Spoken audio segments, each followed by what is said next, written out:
j'ai décidé de mettre ma carrière musicale entre parenthèses pendant quelques années.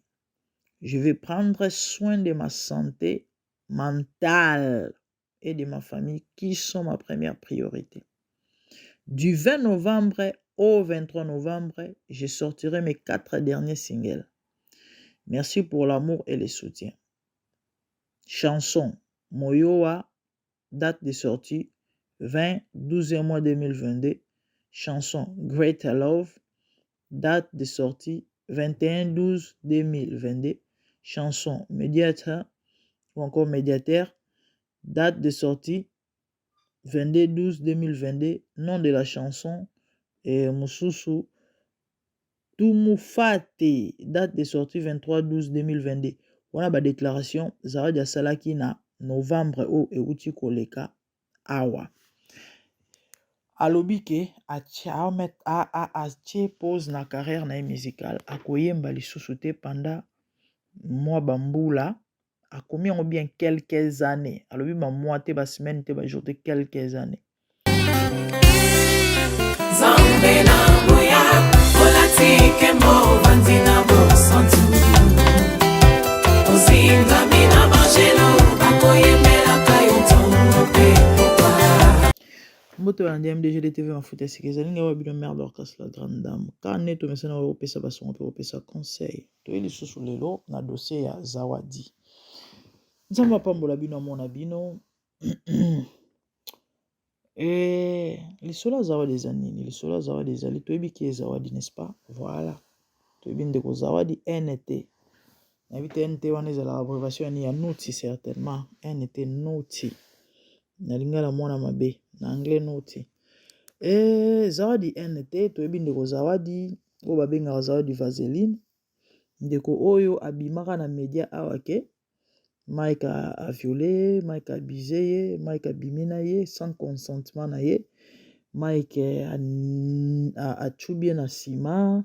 alobaki batia Vaseline, ye alingaki te esalaki pasi abimaki makila, azaki marié, libala ekufa, lelo touta oyoka mikolo eleki awa azongai na mobali na ye, donc toyebi likambo Zawadi eninisaki réseaux sociaux bandeko, bato bafinga Mike lelo soki carrière à Mike en tout cas ekomi oyo ekomi moko ya ba cause ezali Zawadi mutu nyonso ayebi yango Zawadi ayembaka banzembo nzambe soi-disant vous comprendre pourquoi on dit soi-disant Zawadi asala ba featuring na ba ndeko Michel Bakenda bon bref Zawadi chantait déjà depuis et bato bayebaka na bango yete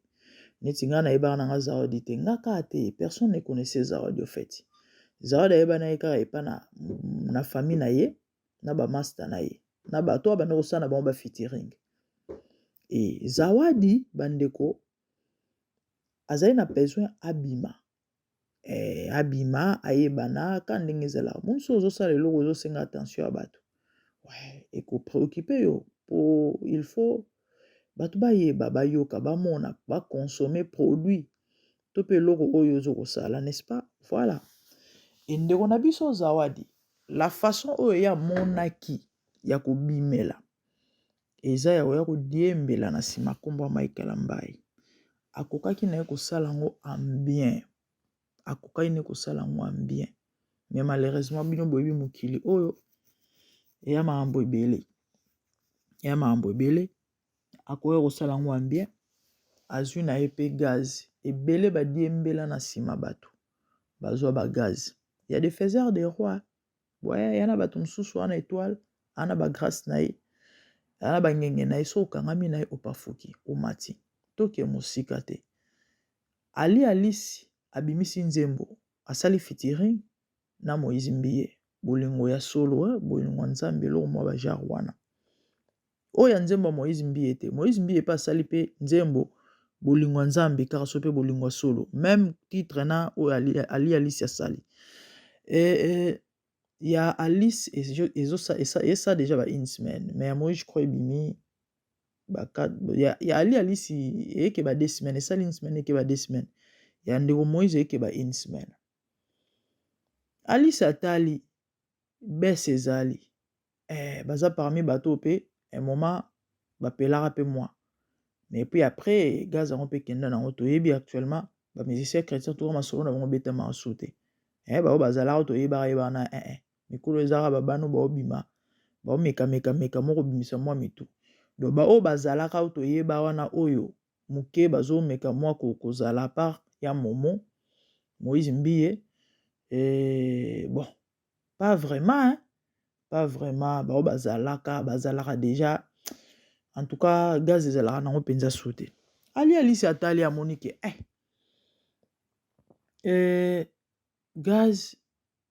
ezala nango su te na ali na bimiselo na osala ndenge nini adiembeli na nsima Moïse Mbiye na minute oyo nde tozosola na bino boye nzembo ya Alice certainement il faut le cas déjà 100 000 abonnés et ça lika une semaine pourquoi pour ça les featuring na Moïse Mbiye so bokoti na chaîne na ye moi je savais même pas qu'azali na chaîne mais nzembo wana nde ezotambola et ça like nga na koti YouTube boye namonaka ebimeli ngai Alice na ya Momo bon na cliquer petit na cliquer na espace à 24 heures car déjà ezalaki na ba 40 000 vies sur na bosanité et pendant que je parle là na vérifier en pas même temps par exemple asale wana ndenge propre basololi bayokani ndeko asungi ye eza mabe te eza lisumu te bolingo nzambe yango na omona 345K esali 8 jours na minute eza na 345 000 vies c'est pas peu de choses et eloko moke te ezelo akosaka nango te donc ndenge eza wana kana liro ezokendele avant un mois ekobeta 1 million so ekontinue kande ekende boye avant un mois ebeta 1 million une semaine car déjà 345 par exemple ezalaka nango eya makambo me ndenge na biso zawadi bandeko ya amonaki lolenge oyo ya kosalela kombo il faut okende kosalir to mpe koterne image ya moninga bandeko na okotela Mike Alamba ete c'est vrai a moto il n'est pas parfait mais eloko zawadi asala mabe ya kosakana te akoka kokenda ngo ndenge wana te asala mpenza eloko ezalaka te c'est ça moto nyonso ayebi na c'est ce que zawadi afe lolenge oyo amonaki ya kobimela eza kokende koluka baproblème kokende koluka kosala featuring na Mike en même temps kolukele makambo aza kofilme ndako ya moninga azoyeba te so botali analyse so boanalyse par rapport ya kobima ya zawadi na baimage aya nango na bamakambo aloba nadutaka bima na Mike parce que eloko asala na motema mabe oyo alakisa soki ya solo abimaka na Mike anga azala motakala Mike et puis alingaki abalanse yango motakala eza te ezalaka pe te oyo tomonaka na ezala ya lokuta ezala nango ye te eza pasi eza mawa bandeko lelo oyo eloko toye koloba eza nini lisolo toye nango lelo bandeko zawadi après avoir fait tout ce qu'elle avait fait azwa pe gaz na bandenge na ye bato pe balandaka ye moi personnellement j'ai pas le temps pour zawadi déjà aza nano fake na français fausse aza vrai te pour moi na nzamba solo en tout cas chrétien né de nouveau akosa biloko zawadi asala te yesu kwa ye soi-disant yembaka banzembo ya nzambe yo mwana nzambe makambo nini oyo oke kosala yo mwana nzambe place namonaki inutile ya kolanda banzembo ya zawadi eloko ka nayebi to mpe nzembo nayebi ya zawadi ezaka morceau ya na nsima te liboso donc tellement les gens se moquaient par rapport ya bamasolo ya kobeta ya vaseline ya nsima te ya liboso et c'est comme ça que les gens bazwa morceau wana nde bakoma kobalanse yango batia yango image ya vaseline baakompagne yango na vaseline donc neti na cadre peut-être ya kose moke na ye na babiloko asala moi je suis pas zawadi Zawadi azala na bato na ye mpe balandaki bato mpe ya mitu lokola ye bapetere nde balandaka ye parce que moto aza conscient moto aza censé aolanda Zawadi te déjà na bamakambo oyo asala donc botala déjà image oyo moto apesi botala déjà image oyo fondement eya mabe bandeko koyebana ya malamu eya nango mabe te mais ozolinga koyebana na lolenge nini il faut faire très attention c'est vrai na communauté na biso ya na bato ebele mpona bima ayeba nasala kombo ana besoin s'imposer na nsima ya bakombo ya bato ya kofinga bato oyo ayebi ke basi babima baza na baimage moko boye ntango wana oya kodiembela na ya kofinga na ya koloba mabe bato bakotiangaka toyebi na communauté na biso ça se passe comment ebele bafulama ndenge wana ebele bafulama na kombo ya Karine Mokonzi ebele soki Karine azalaka te balinga mpe bayeba bango te ebele baliaka na mbongo naza fa na Mokonzi te tolobaka makambo tomonaka mpe toyokaka ebele babima na bakombo ya bato tellement ayaka fingaka motu moko oyo ayebani motu moko bato balingaka motu moko asala kombo e bato bakomi oblige fo batia eka pourquoi parce que fo bakotela idole na bango bakotela star na bango le fait que bazosala mpe badroit ya réponse esa mpe ke moto aomata toyebi yango na communauté na biso e bato ebele bafulama ndenge wana nde biloko Zawadi asala tellement Mike asala kombo tellement Mike ayebani tellement Mike aza Mike Alambai ok mpona nananga bato bayebanga batiangaka nangeni kodiembela asala oyo asala mpe bakombo na ye sikoyo na miniti oyo bandeko nazoyeba te sexe yango ezosimba te ezosimba mpenza mpe te ko parce que bon c'est vrai alandamaka na ye mais bon ya ndenge nini ndeko Zawadi ya quelques jours passés awa plus ou moins des semaines na Instagram na ye ayaki lancer nouvelle moko en disant que atiki carrière musicale pendant boyoka nuance azali précise pendant plusieurs années akopreste ta koyemba te pourquoi parce que aza komela bakisi ya mutu eza ya koninga na ye mutu ebouge ye il faut se concentrer nanu na santé na ye boyoka natanga déclaration ya ndeko Zawadi akomi alobi boye atiaki yo na Instagram bato balandaka na Instagram balandaki bamonaki mpe bazwaki bacapture boyebi congolais en tout cas zelaka te alobi boye na otangela bino bonjour j'ai décidé de mettre ma carrière musicale entre parenthèses pendant quelques années je vais prendre soin de ma santé mentale et de ma famille qui sont ma première priorité du 20 novembre au 23 novembre je sortirai mes 4 derniers singles. Merci pour l'amour et le soutien. Chanson Moyoa, date de sortie 20-12 mois 2022. Chanson Great Love, date de sortie 21-12-2022. Chanson Médiateur ou encore Médiateur, date de sortie 22-12-2022. Nom de la chanson est Mususu Tumufate, date de sortie 23-12-2022. Wana ba déclaration Zawadi asalaki na novembre o euti koleka awa. Alobi ke atie pause na carrière na musicale akoyemba lisusu te pendant mois bambula akomi yango bien quelques années alobi ba mois te ba semaine te ba jour te quelques années bizarrement le lendemain tanga sali déclaration o soki nini abimisi nini oyo affiche le lendemain bandeko Zawadi ake kolongola yango kanda atiaki yango na nini na Instagram na mire avoi kuli alongoli yango et heureusement bakongolais basi bazwaki ebele mpe basi basalela yango baanalyse nasali na retard pourquoi parce que molimo Zawadi ezokontinue na communauté bandeko tolandi lisolo ya mbuta kamoka bato balandi émission ya mbuta te émission ya mbuta eza na chaîne nanga mbuta bomoni video ya mbuta ekendaki viral awa akolia mbanga akolia Monique Mbanga elianga mbanga balobi bolingo yaka makasi na so ya mwasi mama pengo apparemment ezaka ba même histoire Monique azali pe na besoin ya liyebani. Et c'est déjà des zawadi prête à tout pour na liyebani. Donc vidéo bozomona ya Monique ye moko mutu a publié yango eza te que oh non non non ye moko. Pourquoi? Pour salir Mbuta et pour ayebana. Mais ayebi te ya kena pula mabe fala luka mutu mususu.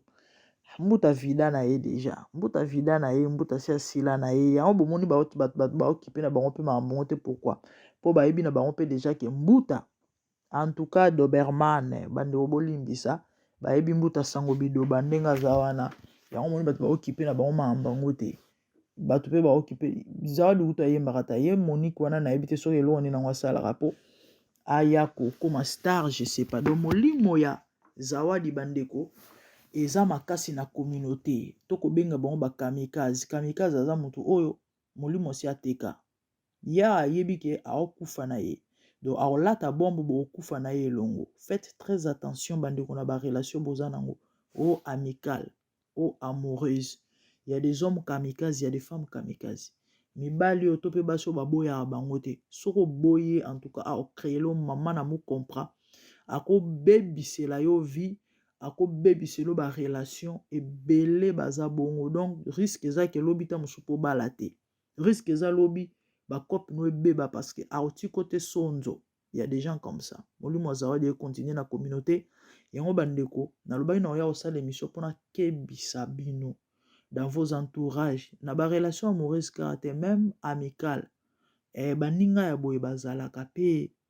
personnellement na olobela makambo zawadi te mais naza obligé na ya olobela ngo pourquoi parce que topesa atoli topesa conseil tolinga na biso bolamu ya bato biso za na biso na te pona koluka kofina bato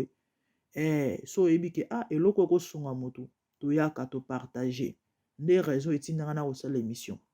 zawadi bandeko lelo alobi ke ako prester lisusu te pendant quelques années po motu na ye ezosala so malamu te tozoyeba te bamasumu oyo asali azwi ba retour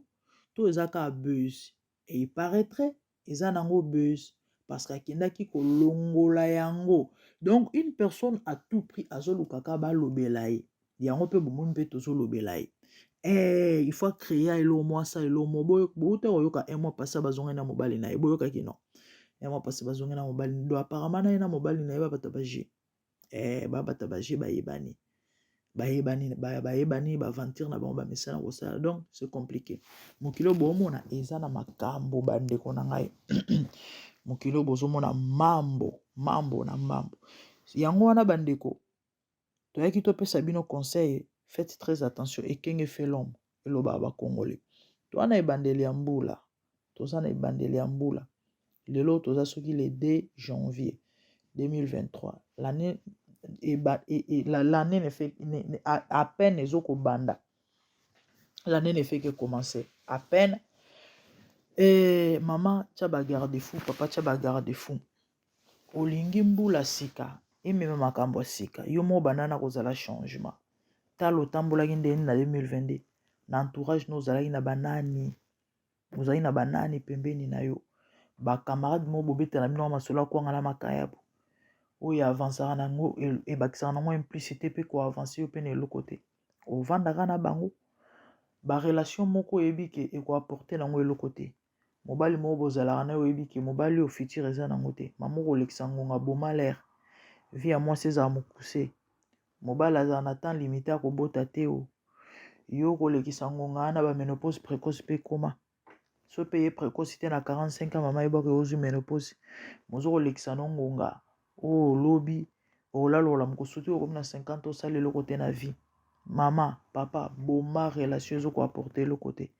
keba na baamitié na baami kamikazi ya mibali ya basi chéri na ngai camarade na ngai keba na bakamikazi balataka babombe na yo na ye bokokufa il s'en fout ya relation pardon ya réputation aza kuna te botala moto lokola zawadi asakrifia libala mpona kana asala kombo asakrifia babonne mœurs réputation etali te bandeko na ngai quel fondement ya carrière yango oyo ozokokumisa to lancer na makambo ya nzambe nani yango mpenza kobenga zawadi moto nayebi te bapaster to bato babenga bazawadi ya koyemba na baeglise na bango je sais pas mais bainvitaki mpe nayebi te botala Monique oyo apandi video asacrifie libala donc grande sœur à zawadi mpenza sacrifie libala bana 4 babala na mbongo abomi na ye mpona nini Blaise Manzambe abala ye mutaka moko abala ye asala kombo abala ba stars c'est compliqué mokilo bandeko na nga yana makambo ebele bref na nyonso so botali na liso molimo vous allez comprendre que il y a une réalité. La Bible dit derrière toute chose il y a un esprit et vous allez comprendre que bato mo baza clarté ba normalité baza vraiment la vraie sorcellerie na lo bango na ba mentir te to be pona cha pilipili to mo émission baza na vraie semence à sorcellerie ou soit tu es conscient ou soit tu es inconscient mais aboye mingi ezala nango conscient parce que nayebi te motu fo azalaka na soni so moto ateka soni donc akoya nani na miso bato alongoli bilamba afukami ameni kosuba ne to mpe kosumba edérange te donc il y a un problème eza maka mingi eza pasi yango bandeko toyaki tosala émission oyo faites très attention bokeba les diables ana ba agent partout ozo évoluer na vie na bandenge moko boye osali befort basacrifice pasi botala Mike Alambai basacrifice asala po akoma bisika akomi wana botala lelo via Mike ebebaka boye likola ya bato lokola babazawadi oyo via moto ebebaka boye réputation moto ebeba nzambe abatela biso épargne préserver biso toaka bato vraiment ekenge fait l'homme nde eloko toya kosala émission oyo bandeko na nga nzambe apambolelanga bino nzambe abatela bino asala bino bolamu ebele bambula sika bamakambo malamu bamakambo ya sika kobosana te kosabone kolike kokommente surtout ko activer cloche soki émission okoti ozwaka mpe notification tolingi bino mingi moi personnellement la grande dame tokomi na biso na suka tokomi na biso koshite quant à moi namoni bino mbala nsima na émission to mpe na numéro mosusu de bonnes choses nzambe asala bino bolamu ebele